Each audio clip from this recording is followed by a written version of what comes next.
Before we dive into one of the most pivotal battles in European history, where a Frankish warlord named Charles Martel stood against the mighty forces of the Umayyad Caliphate, don't forget to support our channel. If you love history brought to life with vivid storytelling, epic battles and deep historical insight, then hit that subscribe button and turn on notifications so you never miss an episode. Now let's journey back to the year 732 AD to the rolling plains near Tours, where the fate of Europe hung in the balance.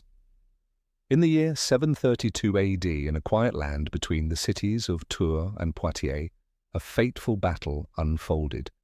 This was not just a clash of armies, it was a confrontation between two great civilizations, two faiths, and two paths of history. On one side stood the mighty Umayyad Caliphate, expanding rapidly through Europe. On the other stood the Franks, a seemingly modest people led by one iron-willed leader, Charles Martel, known as the Hammer. The Battle of Tours, also known as the Battle of Poitiers, would become one of the most significant military engagements in European history, halting the Arab advance into Western Europe and shaping the future of an entire continent. Let's dive into the full story of this pivotal moment. In the early 8th century, the Umayyad Caliphate, with its capital in Damascus, was one of the world's most powerful empires. From the Middle East, it had swept across North Africa in a matter of decades. In 711 AD, Arab-Berber forces crossed the Strait of Gibraltar and began their conquest of the Iberian Peninsula, what we now call Spain and Portugal.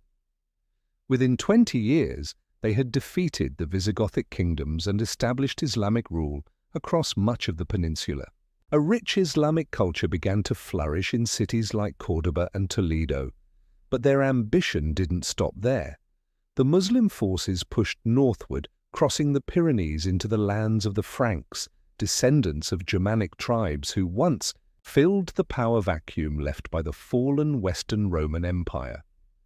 At this critical moment, Charles Martel, son of Pepin of Héristal, rose as a brilliant military leader capable of uniting fragmented Frankish tribes under one banner and defending the heart of Western Europe from invasion.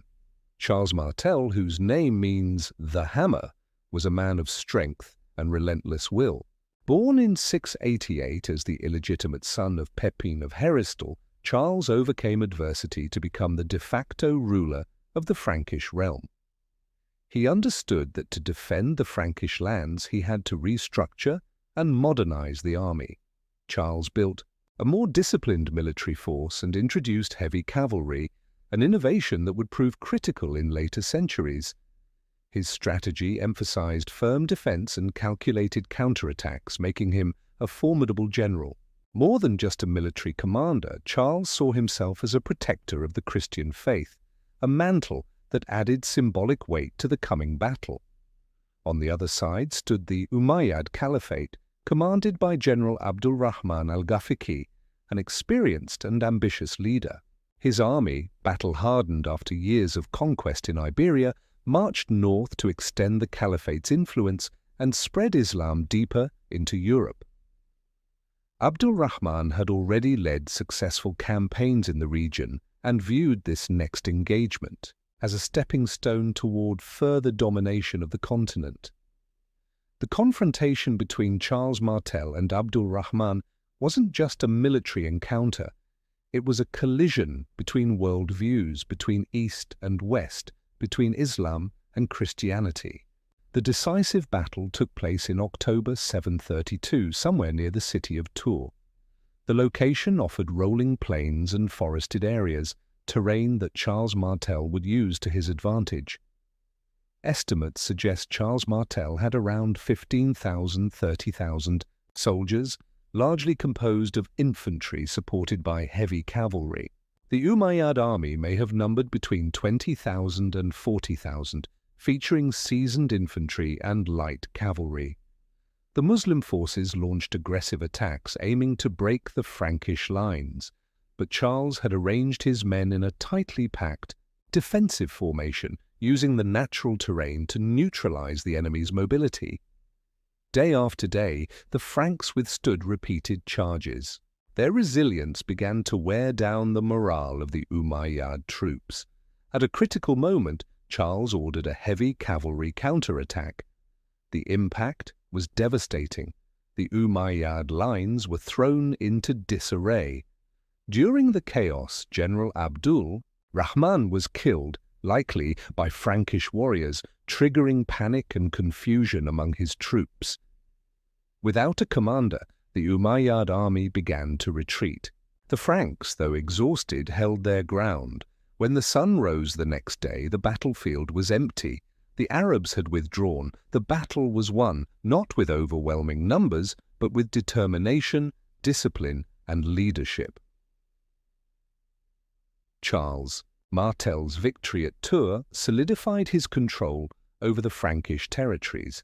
It paved the way for the future Carolingian dynasty and the eventual rise of his grandson, Charlemagne, who would become the first Holy Roman Emperor. The defeat halted the Umayyad advance into Western Europe. Though they maintained control over Iberia, the vision of an Islamic Europe stretching beyond the Pyrenees was shattered. The Battle of Tours became a turning point in the Christian defense of Europe and was viewed by many medieval chroniclers as a divine triumph. Charles Martel would go on to centralize power, reform the military even further, and become the architect of a unified Christian kingdom in the West. While modern historians debate whether the battle truly saved Europe from Islam, as some 19th century writers claimed, there's no doubt it held enormous symbolic value. The battle marked the outer limit of Umayyad expansion into Europe and preserved the Christian character of Western Europe. Charles Martel earned his place in history not only for this victory, but for his long-term influence on the shape of medieval Europe. He laid the foundation for the emergence of feudalism, the rise of knightly warfare, and the unification of Christendom. The Battle of Tours remains a testament to how a single confrontation between two forces on a quiet French plain can echo across the centuries. The Battle of Tours in 732 was more than a military engagement. It was a defense of faith, of identity, and of the future. Thanks to the leadership of Charles Martel, Europe's heartland remained Christian and free to develop along its own path. The echoes of this battle can still be heard today as historians, philosophers, and military scholars debate its true legacy. Thank you for joining us on this journey through one of the most defining battles in European history. And that's the story of the Battle of Tours. If you enjoyed this journey through history, don't forget to like, comment, and share. And of course, subscribe for more epic tales from the past. Thanks for watching, and we'll see you in the next video.